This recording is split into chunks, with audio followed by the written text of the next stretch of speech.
with us.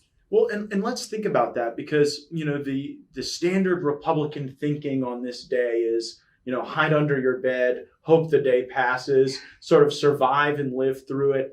And there was a time I definitely thought, when we take power, one of the things I'm most looking forward to is disbanding this stupid committee and getting on with the work of the people.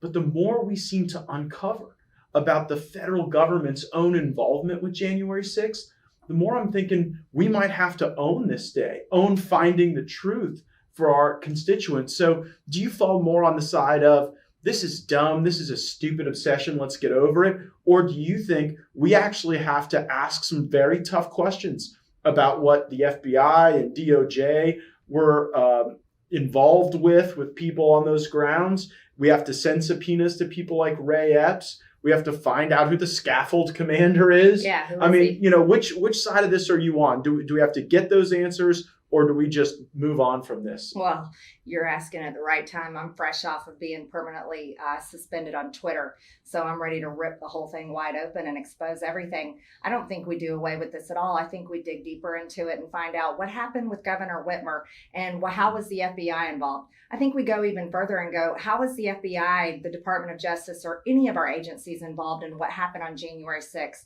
I want to know why on January 3rd they were training. They had these groups. Incredibly trained military, trained and ready, and they were ready on January 3rd for something in the Capitol or here at the Capitol on January 6th, but yet none of us knew about it. And that really bothers me because that was my first day on the job.